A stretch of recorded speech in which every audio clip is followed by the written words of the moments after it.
Le prince William a récemment mené une manœuvre qui a provoqué un véritable séisme au sein de la famille royale britannique, dans un geste discret non annoncé et parfaitement légal.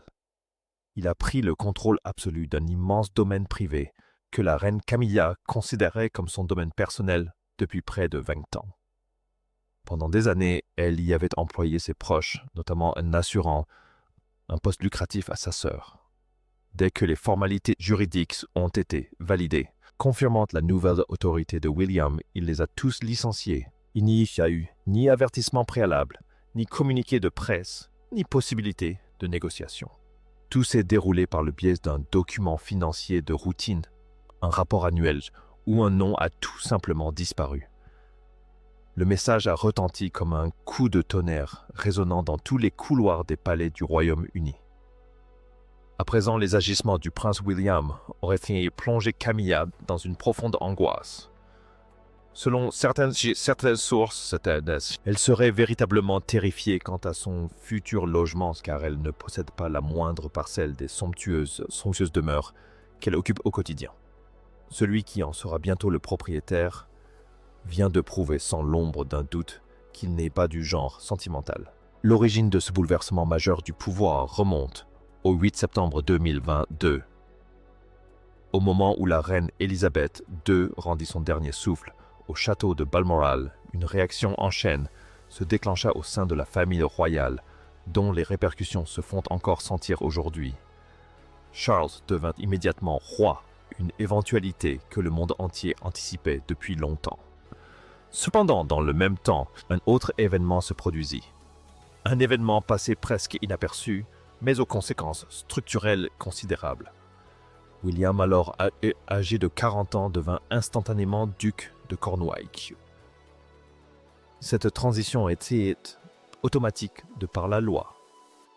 Dès l'accession au trône de son père, William devint l'unique propriétaire de l'un des domaines privés les plus anciens, les plus riches et les plus influents au monde. Le duché de Cornouailles, c'est un simple titre honorifique. C'est un vaste empire financier, évalué à environ 1 milliard de dollars. Ce domaine s'étend sur 54 600 hectares, répartis sur 23 comtés d'Angleterre et du pays de Galles. Il englobe la quasi-totalité des îles Scilly, un archipel magnifique au large des côtes cornouaillaises, ainsi que la moitié du Dartmoor dans le Devon. Ce patrimoine comprend d'anciennes fermes, des châteaux historiques, de vastes propriétés, louées des gîtes et des décennies d'investissements financiers gérés avec soin. Le roi Édouard III créa ce domaine en 1337, spécialement pour son fils Édouard, le prince noir, qui devint le premier duc de Cornouailles.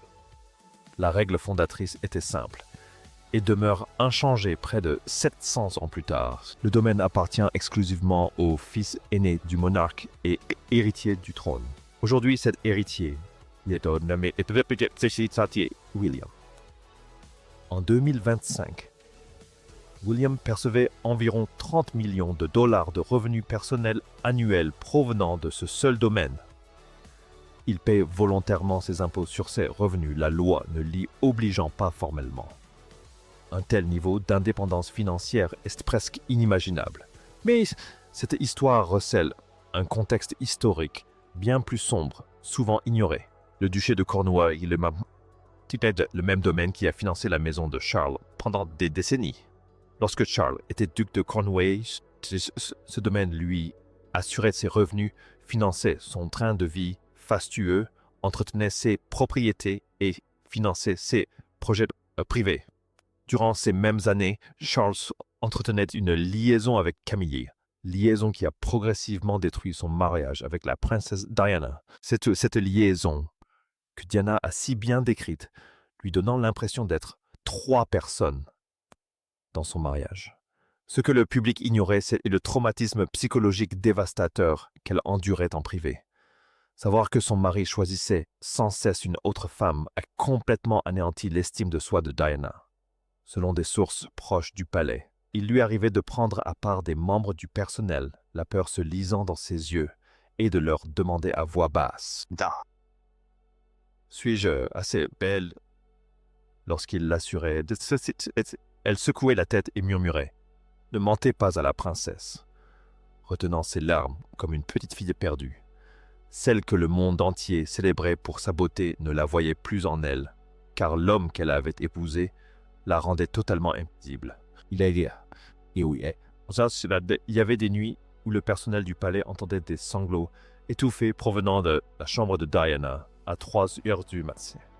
Elle dormait souvent dans une chambre séparée de celle de Charles, seule dans l'un des plus grands bâtiments du monde, le cœur vide.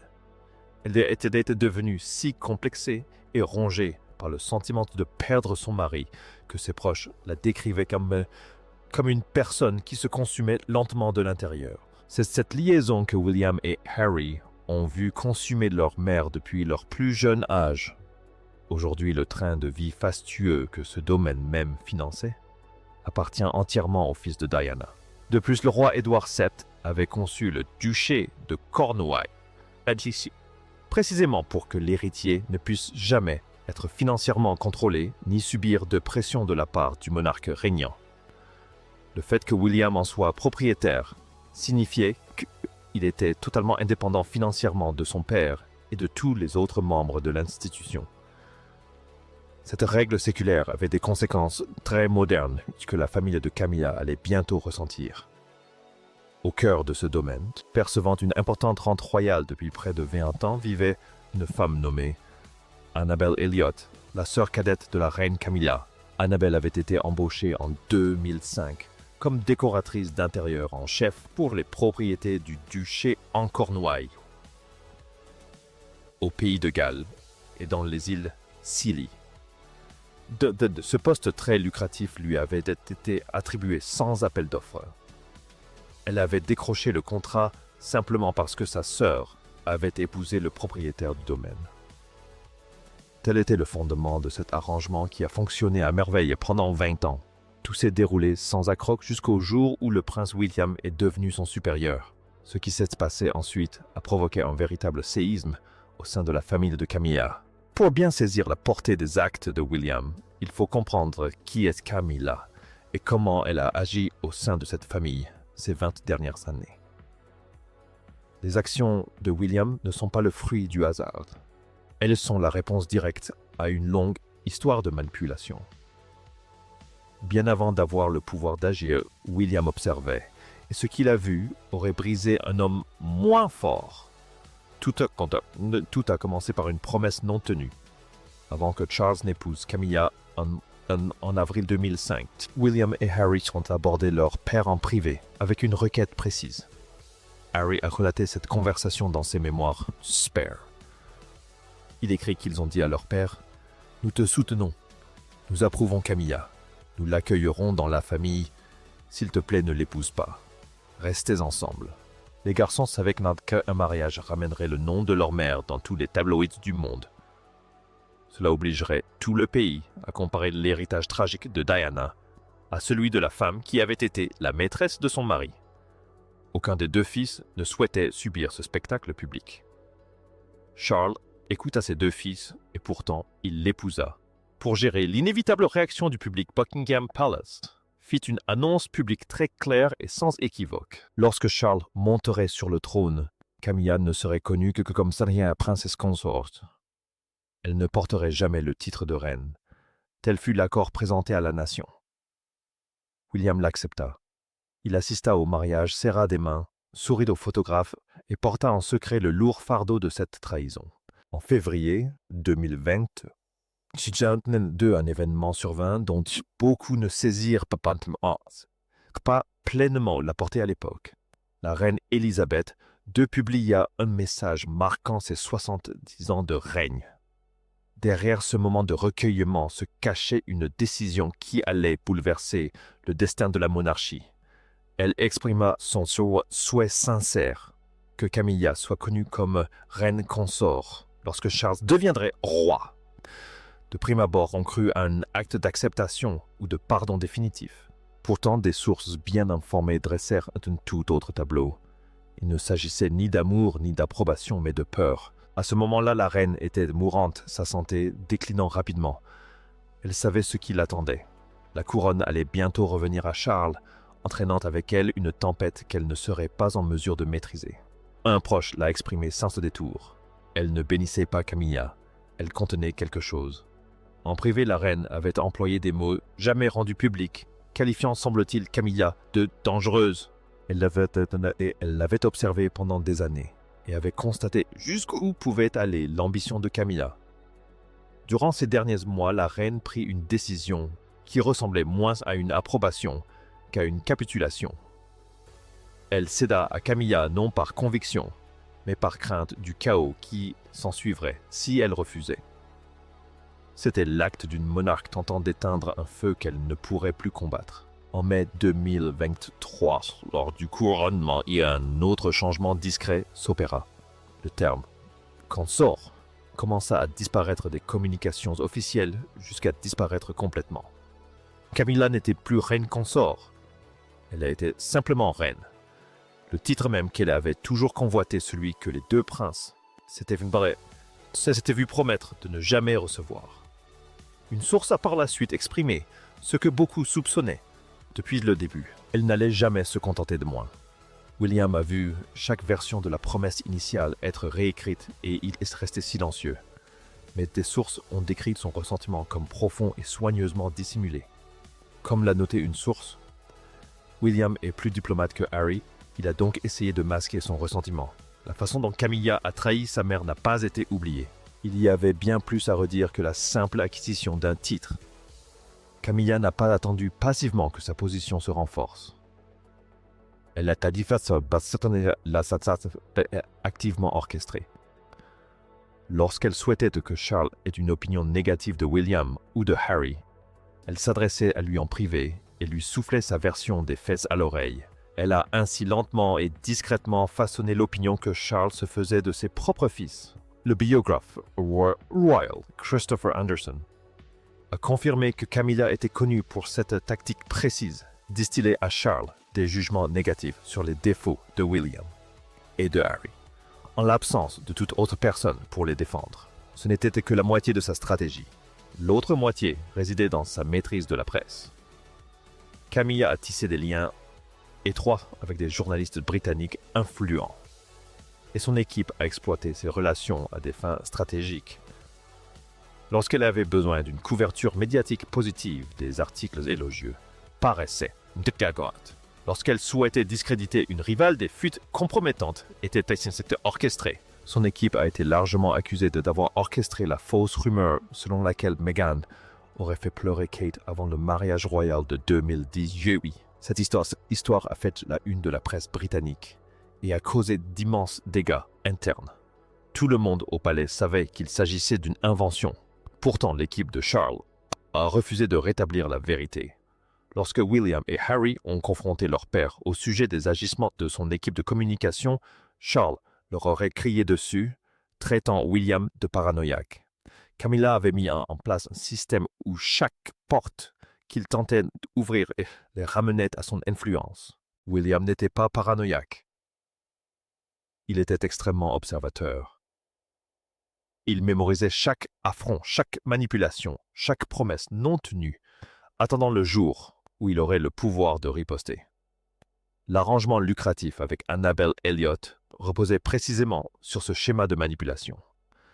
La sœur de Camilla s'est vue attribuer un contrat royal colossal sans appel d'offres et l'a conservé pendant 20 ans. Mais ce qui rendait cet arrangement presque insupportable pour William, c'était l'histoire cachée qui se dissimulait derrière cette façade. Bien avant le contrat de design, alors que Charles était encore marié à Diana, sa liaison avec Camilla exigeait un secret absolu. Un lieu précis garantissait ce secret, une paisible maison de campagne dans le Dorset appartenant à Annabel Elliot. Située dans le village isolé de Storpen, elle était à l'abri des regards indiscrets. C'est là que Charles et Camilla se retrouvaient week-end après week-end. Annabel leur offrait l'espace, la couverture et la protection nécessaires à cette liaison qui a détruit la vie de Diana. Des années plus tard, une fois le mal fait et Diana disparue, Annabel percevait une rémunération confortable grâce à l'emploi que sa sœur lui avait fourni. une rémunération versée par le biais de l'héritage de Diana désormais lié à William. Lorsque William obtint enfin le pouvoir d'agir, la question n'était pas de savoir s'il le ferait, mais comment. Dès son accession au titre de duc de Cornwall, William décida de la licencier d'Annabel de Elliot. Il n'organisa aucune réunion solennelle, n'envoya aucune lettre de licenciement formelle et ne fit aucune déclaration publique. Il attendit simplement la publication des comptes annuels du duché de Cornouailles. Ce document aride et technique recense les recettes et les dépenses et ne se lit quasiment jamais en dehors des cercles financiers royaux. Mais cette fois-ci, quelque chose avait changé. Le nom d'Annabel Elliot avait complètement disparu. 20 années de service auprès de la famille royale s'achevèrent dans le plus grand silence. Pour saisir l'ampleur de cette destitution, il faut prendre conscience de l'œuvre accomplie par Annabel durant ces 2 décennies. Véritablement talentueuse et très respectée dans son domaine, elle figurait en 2014 au 5e rang des décoratrices d'intérieur les plus influentes du Royaume-Uni. Elle avait conçu l'intérieur de 12 gîtes sur les îles Scilly et travaillé sur des propriétés du château de Restormeld, transformé le domaine de Leigh Wormwood au pays de Galles et métamorphosé une grange délabrée de Dumfries House, en Écosse, en un espace événementiel somptueux. Son travail s'est inscrit dans certaines des plus belles demeures de la collection royale. Malgré ce prestige, elle n'a pas échappé à la décision du prince William. L'experte royale Amy Griffiths a expliqué la situation avec le langage prudent et codé propre au reportage sur la famille royale. Elle a noté que depuis que le prince William avait pris la tête du duché, il avait supprimé le salaire d'Annabel, ce qui avait provoqué quelques remous. La déclaration officielle des sources du palais était tout aussi prudente, insistant sur le fait que cette décision ne remettait pas en cause son travail. Tout le monde connaissait la vérité. Une autre source royale moins prudente a déclaré que la décision de William envoyait un message clair. Il voulait se débarrasser des parasites royaux. Cette expression « parasites royaux » révélait précisément ce que William pensait de l'arrangement que son père avait mis en place pour la famille de son épouse. Parallèlement, William commença à placer ses fidèles au sein du duché. Il y fit entrer Harry Aubrey Fletcher et William Van Cutsem, amis personnels et parrains de ses enfants, les princes George et Louis. Le message était clair. La famille de Camilla était écartée au profit de celle de William. Chaque poste occupé par Charles, chaque arrangement conçu pour le confort de Camilla était désormais soumis à un examen impitoyable. Si le coût financier du salaire d'Annabel était négligeable, au regard d'une fortune de $1 milliard, sa portée symbolique était catastrophique. Cela signifiait à Camilla que l'accès de sa famille à la couronne était temporaire et à la maison royale que la transition de l'ère Charles à celle de William avait commencé de manière agressive. Ce n'était pas le seul coup de théâtre de William. Chaque année, la famille royale se réunit à Sandringham pour Noël, une tradition fondamentale de la monarchie. William héritera un jour de ce domaine. Camilla décida d'inviter son fils Tom Parker Bowles au repas de Noël en famille. Des rumeurs circulèrent, selon lesquelles William, furieux, aurait clairement fait savoir qu'il n'assisterait pas au déjeuner de Noël principal si Tom était présent. Camilla, refusant de céder, invita tout de même Tom, confirmant plus tard au télégraphe qu'elle le lui avait personnellement demandé. Tom était présent. William, fidèle à sa parole, a boycotté la réception principale au manoir. Il était resté avec Cad et leurs enfants à Anmer Hall, leur résidence du domaine de Sandringham, pour y passer Noël. Camilla venait de contraindre le futur roi d'Angleterre à quitter son propre foyer familial pour Noël, dans une propriété qui lui appartiendra un jour simplement parce qu'elle refusait de céder. Il ne s'agissait pas d'un simple désaccord, c'était une lutte des foi brutale qui se jouait autour du placement des invités. En septembre 2025, la tension publique était palpable. Lors de la visite d'État de Donald Trump au château de Windsor, Kate entama une conversation chaleureuse et naturelle avec Melania Trump. Camilla intervint alors. Ce qui suivit ne dura qu'une seconde, mais changea tout. Camilla leva la main et fit un geste bref et ferme en direction de Kate, l'invitant à s'écarter. Ce geste non-verbal était pourtant sans équivoque. L'experte en langage corporel Judy James le décrivit sans embâche, affirmant que Camilla semblait abuser de son autorité, la congédiant presque. La vidéo devint virale, montrant la reine actuelle congédiant publiquement la future reine devant les dirigeants du monde entier. En coulisses, la réaction fut explosive. William avait passé des années à maintenir la paix, mais là c'en était trop. Ce n'était plus un affront privé. C'était un message public adressé au monde entier. À ce moment-là, quelque chose d'encore plus troublant se tramait en privé.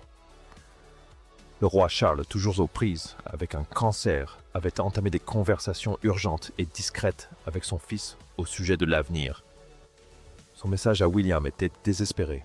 « Laisse Camilla tranquille, protège-la, ne te retourne pas contre elle. » C'était un roi mourant passant ces dernières années à supplier la seule personne qui détenait le pouvoir de détruire l'avenir de sa femme. La réponse de William ne s'est pas faite par des mots. Elle s'est manifestée par un Noël boycotté et par le licenciement d'Annabel Elliott. Mais ces actes n'étaient que les prémices de la terrible réalité à laquelle Camilla est désormais confrontée. Une réalité qui n'a rien à voir avec les salaires, mais tout avec l'immobilier. William n'a pas seulement hérité d'un empire financier, il a hérité des maisons mêmes qu'elle considère comme siennes. Le jour approche à grands pas où elle devra lui demander la permission de rester.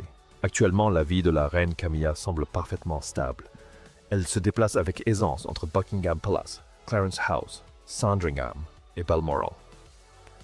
Elle remplit ses obligations royales officielles, bénéficie de la protection du roi, porte le titre de Sa Majesté la Reine et est la marraine de plus de 90 œuvres caritatives.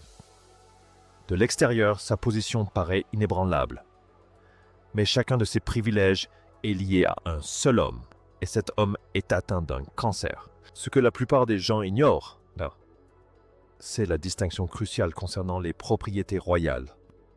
Sandringham House dans le Norfolk et le château de Balmoral en Écosse n'appartiennent pas au gouvernement britannique. Ce ne sont pas des propriétés de la couronne gérées par une institution. Ce sont des propriétés privées comme n'importe quelle résidence familiale. La reine Élisabeth II les a héritées de son père, le roi George VI.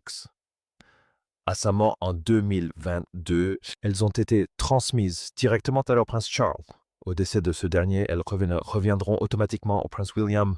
Balmoral est estimé à environ 140 millions de dollars et Sandringham à 65 millions.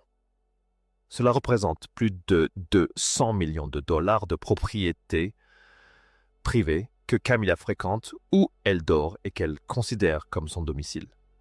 Pourtant, elle n'en possède pas une seule pierre, ni légalement, ni dans aucun document existant. Un jour, ces demeures appartiendront à l'homme qui vient de licencier sa sœur sans le moindre préavis. Balmoral revêt un poids émotionnel insoutenable qui dépasse sa valeur financière. En août 1997, William, alors âgé de 15 ans, séjournait à Balmoral avec Harry lorsque leur père les réveilla avant l'aube pour leur annoncer la mort de leur mère. Ce matin-là, les garçons errèrent dans le parc anéantis par le chagrin. Le détail poignant qui se cache derrière cette tragédie est que lorsque Charles apprit la nouvelle de Paris, la première personne qu'il appela ne fut pas la reine, mais Camilla. Camilla fut la première informée et réconforta Charles avant même que ses propres fils ne soient réveillés. Aujourd'hui, Camilla arpente ce même parc en tant que reine, mais William en deviendra bientôt le propriétaire. Le transfert légal de ses propriétés à la mort de Charles sera immédiat, à l'image de l'accession de William au titre de duc de Cornouailles-Toblet en 2022. Dès le décès de son père, William deviendra roi. Kate deviendra reine. Camilla perdra instantanément son titre de reine et deviendra probablement reine douairière, veuve d'un roi. Bien que cette désignation ne soit pas déshonorante, elle représente un être cul. De plus, son statut royal est uniquement lié à son mariage. Elle ne bénéficie d'aucune protection de naissance. Il appartiendra entièrement à William de décider de son titre et de son rang après la mort de Charles. William a vu Charles déchoir Diana de son titre de Altesse royale, après leur divorce. Il connaît parfaitement les rouages de la justice royale et il est désormais en mesure de les utiliser. Sandringham et Balmoral deviendront la propriété de William. La possibilité pour Camilla de continuer à y vivre, voire même de s'y rendre, dépendra entièrement de la bonne volonté de William. Elle ne bénéficie d'aucune protection légale lui garantissant l'accès à ses demeures. Elle sera une invitée entièrement à la merci d'un homme qu'elle a aliéné. Cette situation précaire est aggravée par un choix personnel, aux conséquences désastreuses, que Camilla a récemment fait. Elle possédait autrefois une propriété qui lui appartenait entièrement et exclusivement, Ray Mill House. Cette demeure privée du Wiltshire était son havre de paix acquise bien avant son mariage avec Charles. Elle qualifiait son jardin de meilleure thérapie au monde. C'était le seul endroit où elle pouvait échapper à l'agitation de la vie de palais. Mais récemment, elle l'a vendue. Elle a vendu la seule maison qui lui appartenait véritablement, apparemment pour se consacrer pleinement à son rôle royal aux côtés de Charles. Les conséquences de cette décision sont irréversibles. À la mort de Charles, Camilla ne possédera aucun bien immobilier, où que ce soit dans le monde.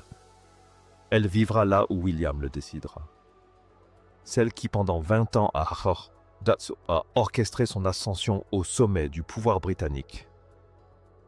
Manipulant la presse, soufflant à l'oreille de Charles, semant la zizanie, forçant le futur roi à manquer le Noël en famine,